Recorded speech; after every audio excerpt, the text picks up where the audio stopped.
안녕하세요. 많이 반갑습니다. 오늘은 마태복음 5장, 6장, 7장은 특별한 장입니다. 산상수훈 그래요.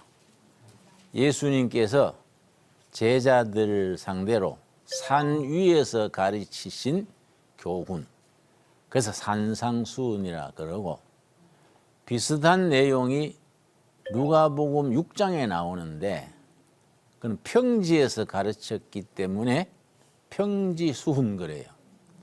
내용은 비슷하지만은 마태복음 5장, 6장, 7장 산상수훈이 훨씬 더 알찹니다. 마태복음을 쓴 사람은 예수님의 제자 세리 마태요. 그런데 이 사람이 요즘 말하면 세무서 직원이다 이 말이지요. 그 시대의 세무서 직원은 손가락질 받았어요. 왜냐? 그 배경을 알아야 돼요. 로마가 다스리는데 로마 사람들이 직접 마을마다 세금 거두기가 어려우니까 세금을 하청을 줘. 서울 중구 세금 맡을 사람. 그러면 이제 얼마 액수를 적어내요. 어떤 사람은 100억, 어떤 사람은 110억 입찰해가지고 로마 정부는 제일 많이 적어내는 사람 주는 거예요. 그러면 110억을 계약했으면 그것만 내고 더 거다한 건 자기 거야. 인정, 사정 없이 거두는 거예요.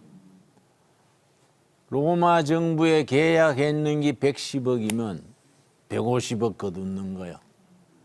40억은 자기 거지. 그러니까 민중의 원성이지요.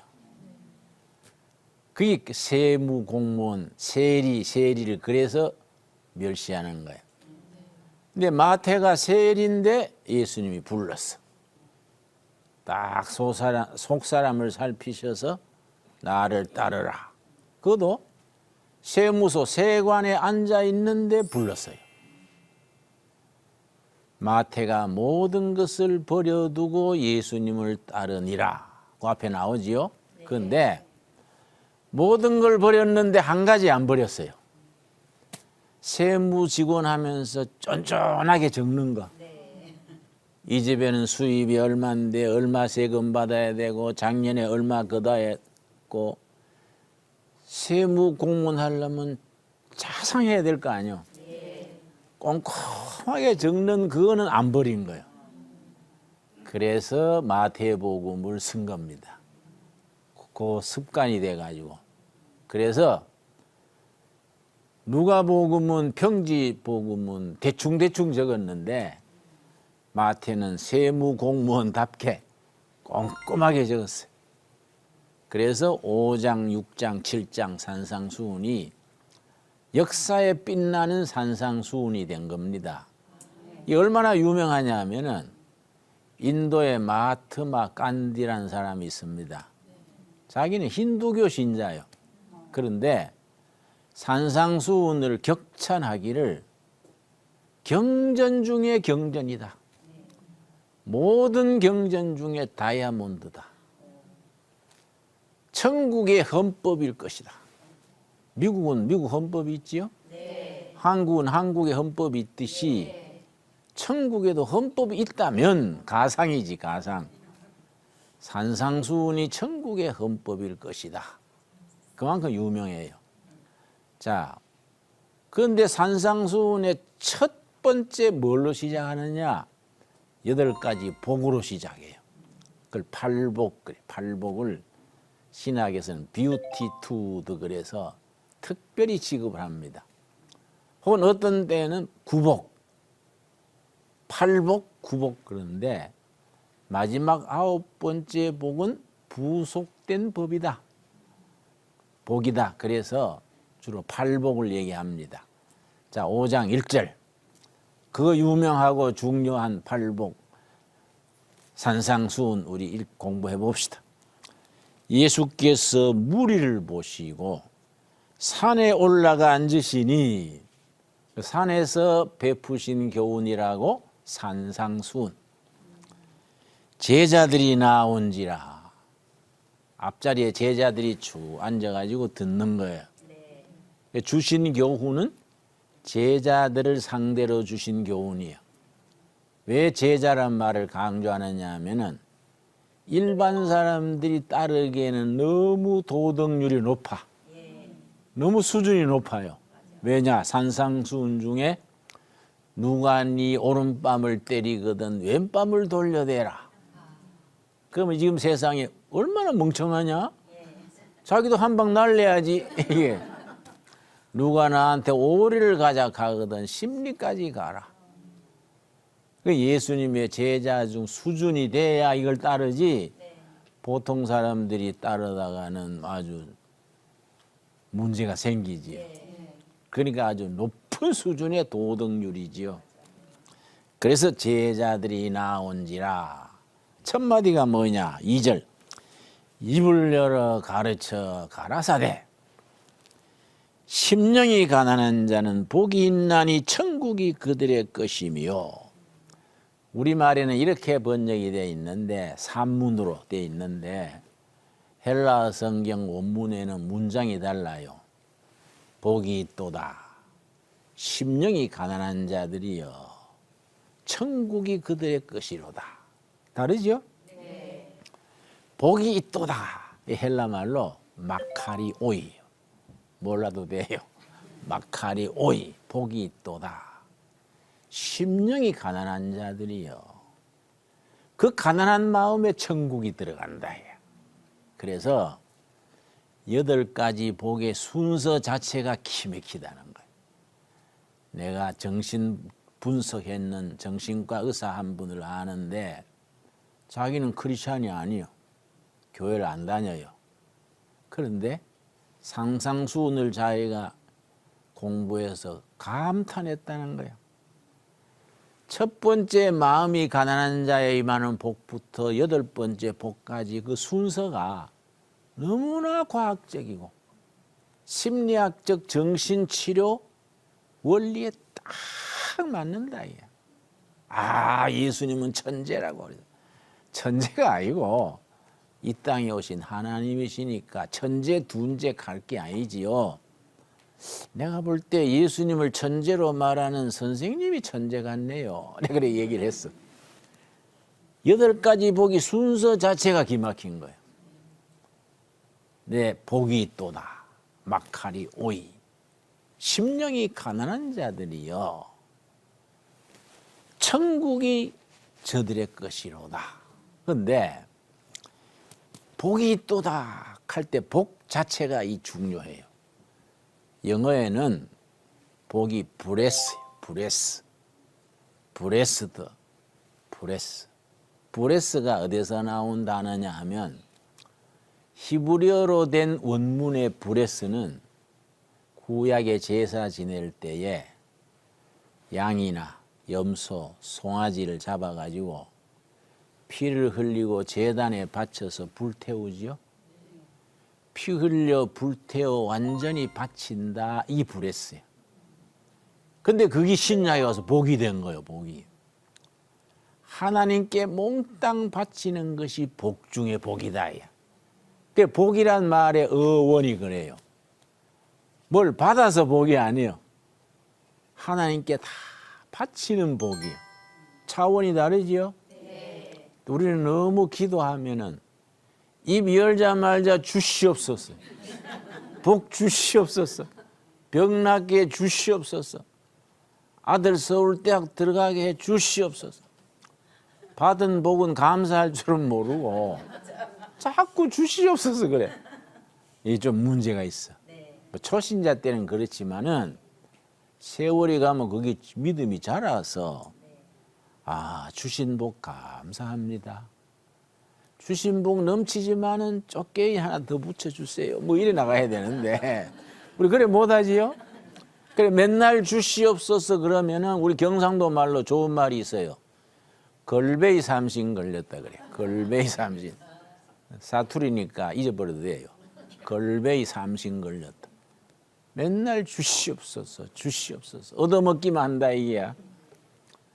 그런데 이 브레스 복의 그 원문은 피 흘려 모든 것을 바친다. 거기서 복이란 말이 나온 겁니다. 네. 의미가 다르지요? 네. 예. 자, 복이 있도다. 심령이 가난한 자들이여. 그런데 누가복음 6장의 평지수훈에서는 그냥 가난한 자들은 복이 있나니 이래 나와요. 근데 마태복음에는 앞에 심령이 붙인 거예요. 그러니까 세리 마태가 꼼꼼하게 다 적은 거지. 심령이 가난한 자는. 그럼 심령이 가난하다는 건 뭐냐? 세 가지 의미가 있어요. 세 가지 의미를 다 마음에 받아들일 때 심령이 가난하다는 말의 의미가 몸에 제대로 들어오는 거예요. 첫째가 뭐냐? 심령이 빈 자야, 빈 자.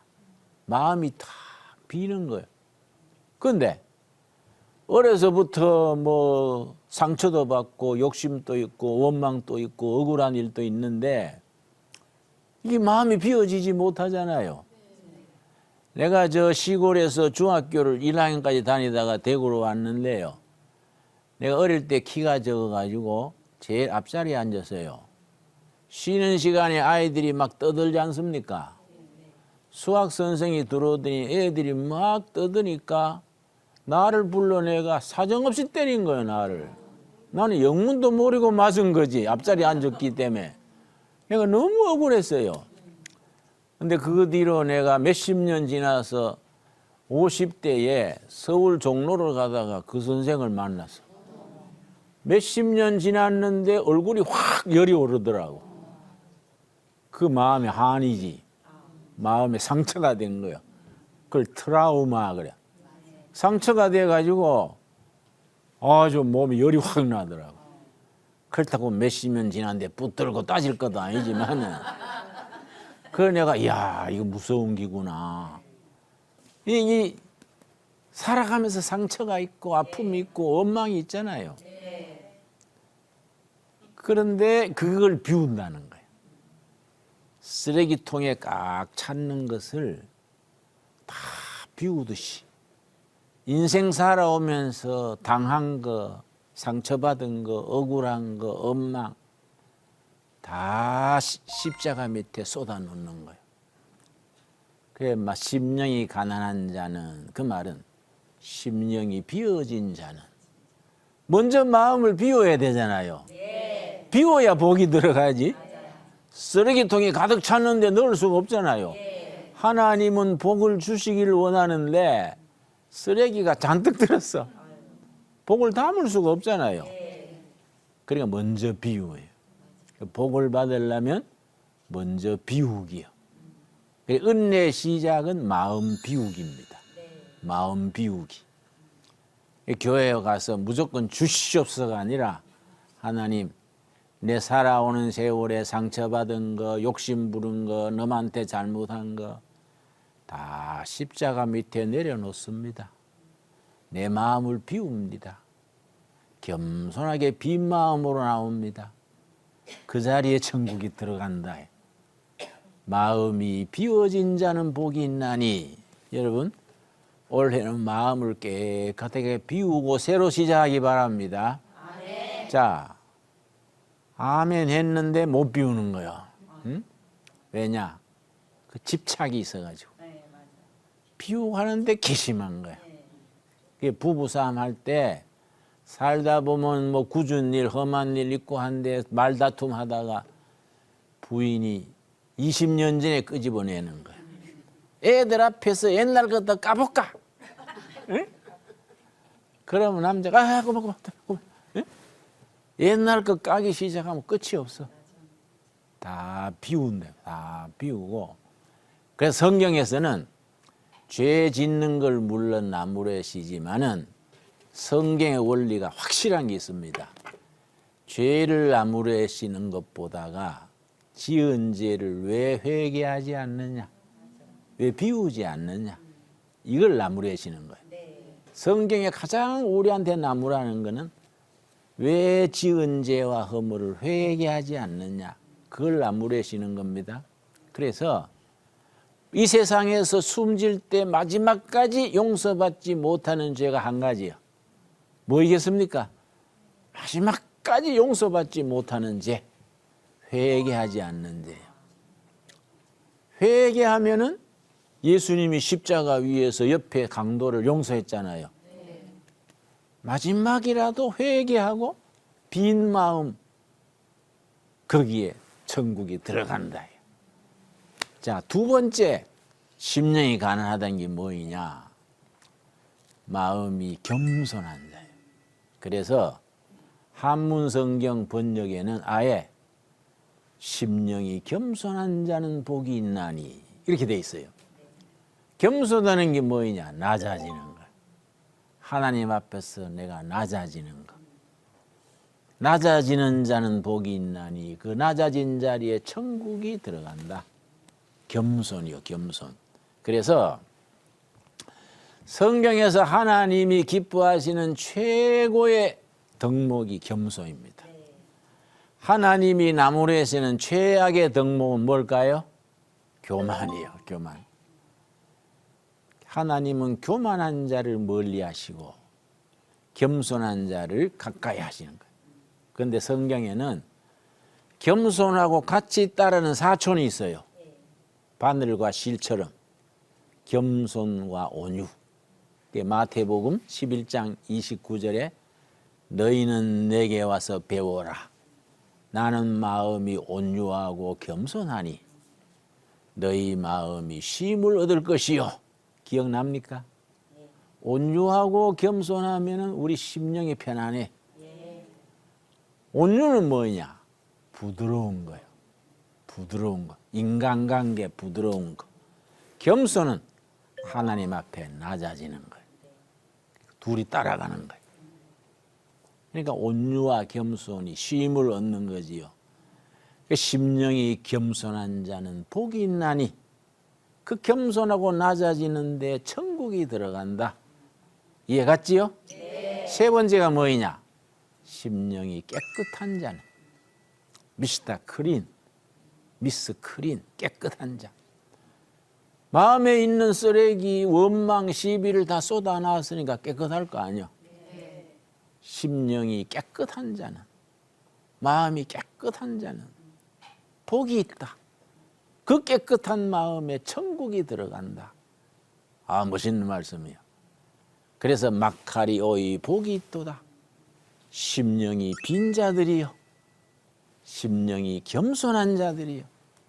심령이 깨끗한 자들이요. 천국이 그 빈자리에 들어간다. 이해 갔습니까? 예. 네. 우리가 마음을 비우고 겸손한 성품, 온유한 성품 될 수 있도록 기도할 수 있기 바랍니다. 이 첫 번째 복이요. 8가지 복 중에 두 번째. 자, 4절 말씀. 애통하는 자는 복이 있나니 그들이 위로를 받을 것이며. 애통하는 자.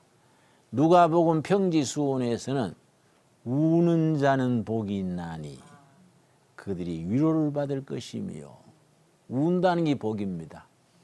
내가 가끔 기도하면요, 우리 교회 권사님이 우울증이 심했어요. 우울증 걸리면 자살하고 싶어. 그런데 이거 뭐 자살도 못하고 속골병 드는 거예요. 그 딸이 나한테 목사님 우리 엄마 좀 도와주세요. 그래서 엄마 모범 권사님인데 뭐 어땠어? 우울증이 심해요. 깜짝 놀랐어. 우리 교회 최고 모범 권사인데 우울증 때문에 고생하는 거야. 자꾸 죽고 싶대요. 그래 예배 마친데 강대상에 오락했어. 강대상에 올라와서 안수 기도를 했어. 강대상 뒤에니까 교인들 안 보이잖아요. 꿇어 앉게 해서 예수님, 이 착한 딸이 생각지 않게 우울증에 고통당하고 있습니다. 예수님 자비를 베푸시옵소서. 간절히 기도했더니 막 우는 거예요. 막 그렇게 어깨를 들먹거리면서 울어요. 거기서 막 실컷 울들어 뒀어요. 실컷 울고 나서 얼굴이 밝아져서 지금 멀쩡해요. 우는 자는 복이 있다. 운다는 것은 희망이 있어요. 마음이 맹송맹송해서 눈 알면 반들반들하면 이건 곤란한 거야. 에? 이거는 불호야, 불호. 이건 불호. 애통하는 자는 복이 있나니 위로를 받을 것이며. 애통이란 말이 아주 뜻이 깊습니다. 누가 죽어서 슬픈 게 아니에요. 애통이란 말은 인간이 누리는 슬픔 중에 최고의 슬픔을 애통하는 자라 그래요. 그게 무슨 의미냐? 자기 자신에 대한 슬픔이요. 그게 뭐냐? 나는 대책 없는 사나이다. 왜 나는 하나님이 하시라는 것은 안 하고 하지 말라는 건 일부러 골라서 할까?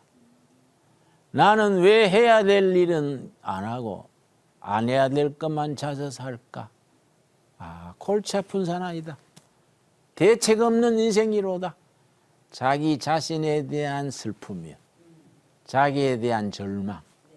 자기 자신. 도대체 내가 왜 이러냐 이거요. 응? 모범 목사가 돼보고 모범 집사가 되고 싶은데 생각은 그래 하는데 살아가는 건 엉뚱한 짓 한다 이 말이에요. 하나님, 왜 나는 하나님이 기뻐하시는 건 일일이 안 하고 하지 말라는 건 할까요? 내가 청개구리 근성입니까? 청개구리가 반대로 한다잖아요. 그게 이 슬픔이요. 애통하는 자가 뜻이 깊습니다. 그래서 애통하는 자, 자기 자신에 대해서 절망하는 자, 자기 자신의 못난 인생에 대해서 절망하는 자, 복이 있다.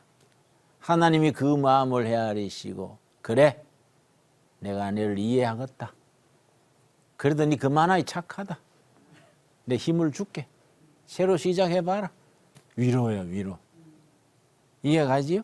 네. 자기 자신이. 그래서 성경에 여러분 초신자 때만 그런 게 아니에요. 내 같은 사람은 목사 된 지도 뭐 40년 넘었는데 스스로 낙심할 때가 있지요. 근데 위대한 신앙의 영웅 사도 바울이 평생 이적 행하고 뭐 천하의 사도 바울로 살았는데 사도 바울 말기에 로마서를 썼어요. 로마서를 쓰면서 7장 24절 한번 찾아봅시다. 로마서 7장 24절. 사도 바울이 그 영적 대가가 자기 자신에 절망하는 거예요. 애통하는 거지요. 로마서 7장 24절 말씀. 이 아주 유명한 구절입니다. 로마서는 사도 바울이 초신자 때 쓴 게 아니에요. 평생에 천하의 바울로 이름 날리던 능력의 전도자인데 로마서 7장을 쓰면서 자기 자신에 대해서 애통하는 거예요. 7장 24절 249페이지. 이건 중요하니까 시간이 걸려도 다 찾읍시다. 적당히 넘어가지 말고 꼭 찾아서 읽고 이 말씀은 암송해야 돼. 우리 자신에게 주시는 말씀으로 받아야 돼. 7장 24절 첫 마디가 뭡니까? 오호라. 옛날 그런 말 있지요? 오호 통제라. 뼛속 깊이 스며드는 슬픔. 사랑하는 사람이 죽었을 때 오호 통제라. 뼈마디까지 쑤시는 슬픔이다. 오호라 나는 공고한 사람이로다. 이 사망의 몸에서 누가 나를 건져내랴. 사도 바울이 아까 말했듯이 신앙생활 말년에 나는 대책 없는 사나이다. 왜 영적으로 안 하고 육적으로만 하는가. 그래서 25절 우리 주 예수 그리스도로 말미암아 하나님께 감사하리로다. 자기 자신에 대해서는 절망했는데 예수님 쳐다보니까 감사한 거예요. 자기 자신에서는 애통이에요. 예수님 바라보니까 감사해요. 사도 바울이 신앙의 말년에 이걸 써요. 오호라 나는 공고한 사람이로다. 공고한 사람이란 말이 얼마나 실감 나느냐 하면 영어 성경에는 Oh, I am a wretched man. 이거는 배가 가다가 태풍 만나가 갯벌에 꼬라박혔어. 그게 나는 풍랑 만나서 갯벌에 꼬라박힌 배 같은 인생이다. 왜 나는 하나님이 하라는 건 안 하고 내 육신을 따라서 하나님이 기뻐하지 않는 일만 할까? 나는 참 대책 없다. 슬픈 거예요. 애통하는 자. 애통하는 자는 복이 있나니. 왜냐? 하나님이 그 애통하는 슬픔을 기뻐하시고 위로하시고 힘주신다. 그런데 로마서 7장 24절로 끝났으면 복음이 우리한테 안 오지요. 25절이 있는 거예요. 25절. 25절이 뭡니까? 우리 주 예수 그리스도로 말미암아 하나님께 감사하리로다. 내 자신을 내려다보니까 애통하는 거예요. 예수님 바라보니까 십자가로 부활로 승리하는 거예요. 여기 신앙에 위대한 게 있는 겁니다. 자, 이게 애통하는 자. 자기 자신에 대해서 낙심하고 좌절하고 절망하는 자. 거기에 은총이 임하고 하나님의 위로가 시작된다. 자, 세 번째 마태복음 5장 세 번째 5절이죠. 5절. 마태복음 5장 4절. 온유한 자는 복이 있나니 그들이 땅을 기업으로 받을 것이며 온유한 자는 복이 있도다. 마카리오의 복이 있도다. 온유한 자들이요. 그들이 땅을 차지하게 될 것이다. 여러분 부동산 누린다는 말이 아니라 이 역사의 주인이 되고 미래의 주인이 되고 온유한 사람들이 통일 한국 시대에 우리 역사를 이끌어간다. 크게 봐야 되지. 그렇죠?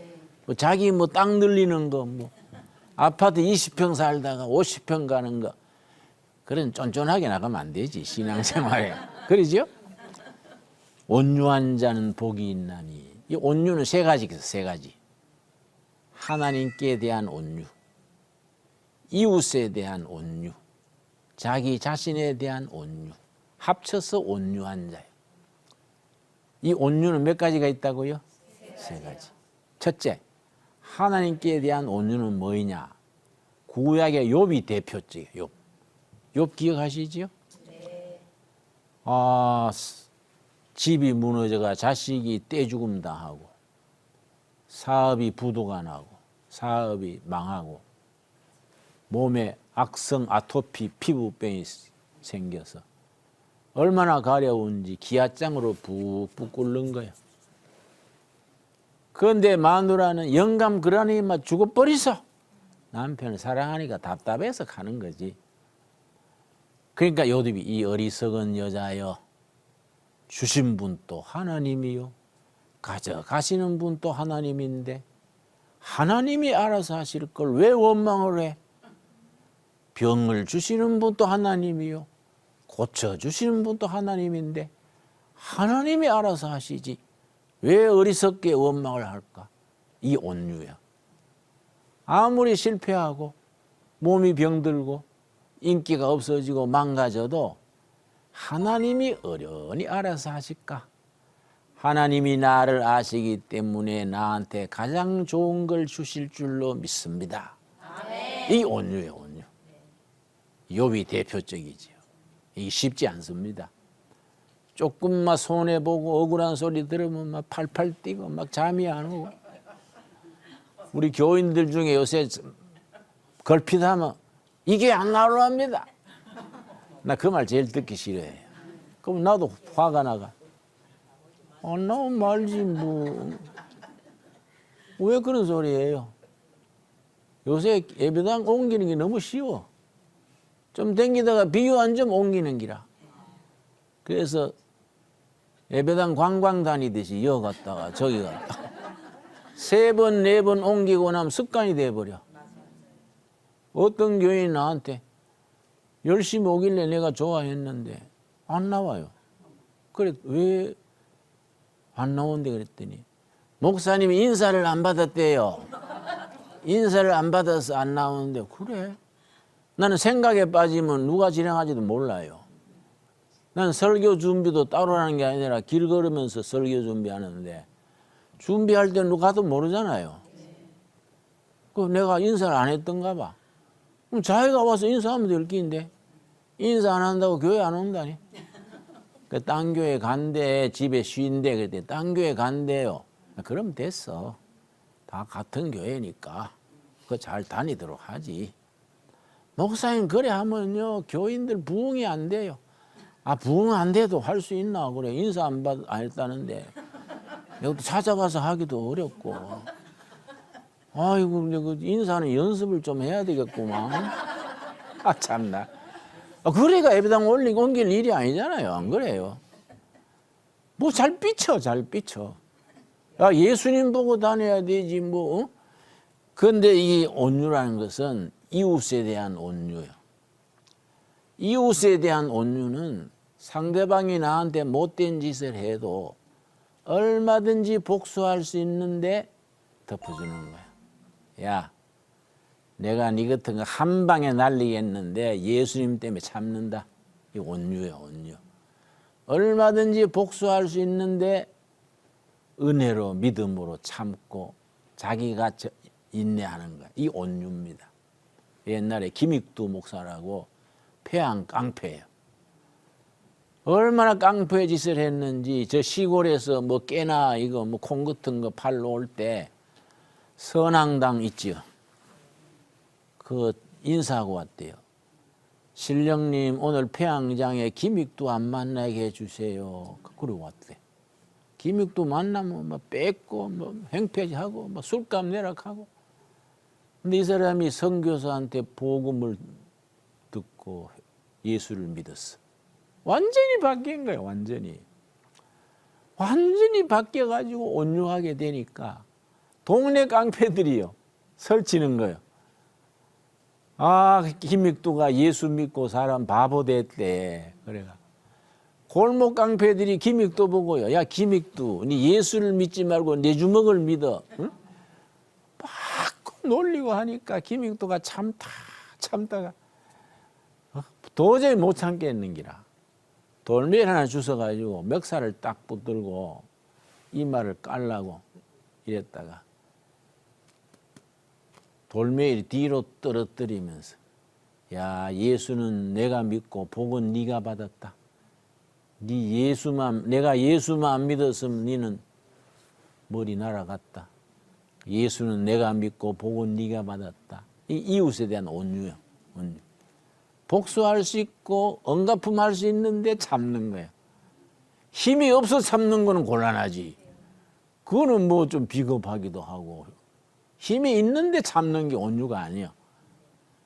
갚을 수 있는 방법도 힘도 능력도 있는데 내가 참지. 오직 답답하 그렇겠냐. 이게 온유야. 자기 자신에 대한 온유는 뭐냐. 화가 나가지고 막 휘둘러버리고 싶고 모든 걸 부숴버리고 싶은데 주여 절제하게 해주십시오. 숨을 몰아쉬고 성령님 내 마음을 다스리게 해주십시오. 온유해요. 온유. 자기가 막 폭발하고 싶은데도 그래 내가 바보 됐다. 또 바보 됐다. 그래서 은혜가 깊어지면 바보스러워지는 거야. 그래서 옛날 중국말에도 현자우라 그랬어. 현명한 사람은 어리석다. 어리석을 우자요. 현명한 사람은 어리석은 사람이다. 바보가 되는 거예요. 아, 내 하나 참지. 변명을 하지 말고 참는 거예요. 이게 그런 사람은 복이 있다. 그런 사람들이 미래의 주인이 된다. 그런 사람들이 세상을 이끌어야 된다. 온유하는 자는 복이 있나니 땅을 기업으로 받을 것입니다.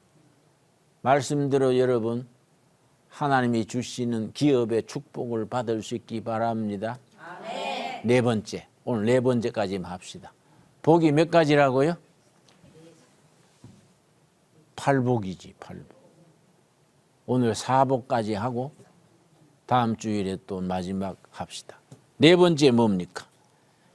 6절, 5장 6절. 의에 줄이고 목마른 자는 복이 있나니 그들이 배부를 것이며. 의에 굶주린 사람. 우리 70년대 우리 데모할 때 나는 70년대 운동권이라서 데모하다가 징역 가고 정보부 가서 두드러 맞고 그랬는데, 그때 우리 데모할 때 구호가 있었어요. 김지아라는 시인이 만든 말인데, 타는 목마름으로. 그 말 기억나세요? 네. 타는 목마름으로. 김지아는 천재입니다. 나이는 나하고 동갑인데요. 타는 목마름으로 하는 시가 있어요. 시. 아주 멋있는 시입니다. 그 제목을 따라서 우리가 70년대 우리 데모할 때 타는 목마름으로, 내 젊은 피 끓는 피를 타는 목마름으로 조국을 위해 바치자. 그래가 막 데모하고 했는데, 이거는 그런 목마름이 아니고 의로운 일에, 하나님이 기뻐하시는 일에, 사람을 살리는 일에, 복음을 전하는 일에, 하나님이 기뻐하시는 의로운 일에 목마른 거예요. 내가 참 이거 하나님의 뜻을 따라 살아야겠는데 이 먹고 사느라고 안 되네. 목마른 거야. 밤낮으로 기도하는 거야. 하나님, 나도 이 생업에 너무 매이지 말고 복음 일에 좀 내가 목말라야겠습니다. 의에 줄이고 목마른 자는 하나님이 기뻐하시는 의로운 일에. 그래서 한문에 의롭다는 말이에요. 의롭다. 오를 의자 있지요. 굉장히 복음적인 단어입니다. 양양자, 양 있지요. 양 밑에 나 아자를 썼어. 아, 기맥히요. 어린 양 예수님 밑에 내가 있는 거예요. 이 오를 의자예요. 신기하다고요. 양은 예수님을 나타내지요. 그 밑에 내가 있는 거예요. 예수님 위에, 예수님 곁에 있는 게 아니고 예수님 밑에 내가 겸손히 엎드려서 예수님이 기뻐하시는 거, 예수님이 원하시는 거, 의로운 사회, 의로운 생활, 하나님이 기뻐하는 삶을 사는데 목이 말라야 돼.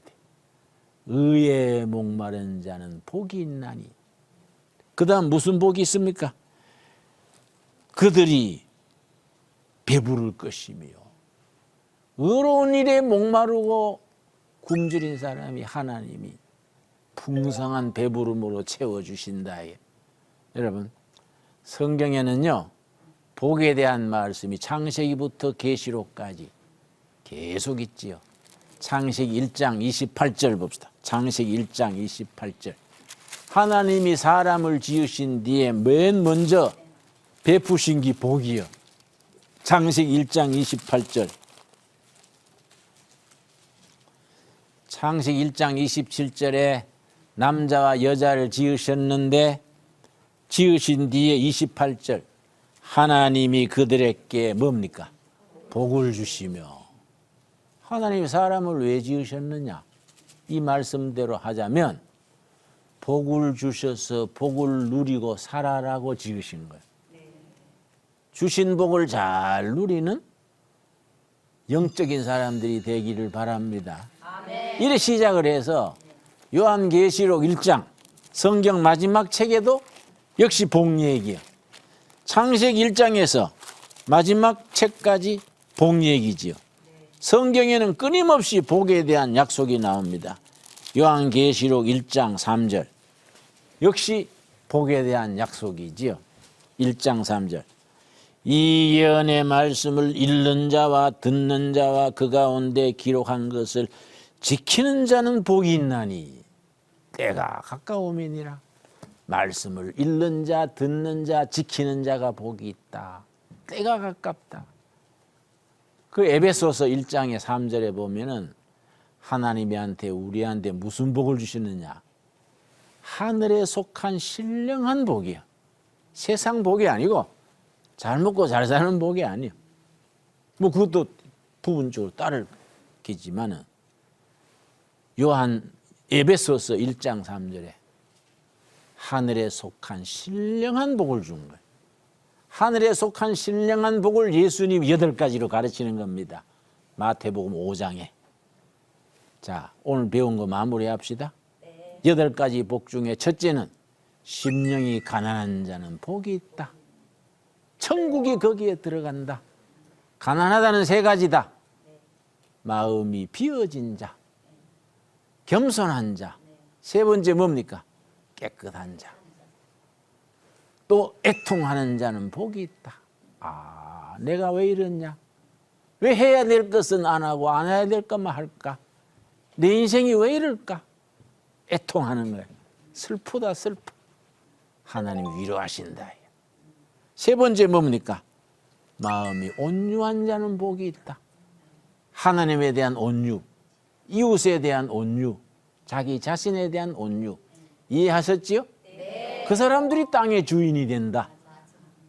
4번째, 의에 줄이고 목마른 자. 타는 목마름으로 의롭게 살아야지. 그 사람을 하나님이 기뻐하시고 그 사람을 배부르게 하신다. 이 말씀 우리 삶의 영적 에너지가 되고 우리 삶에 이끄는 등불이 되기 바랍니다. 오늘 거기까지. 감사합니다.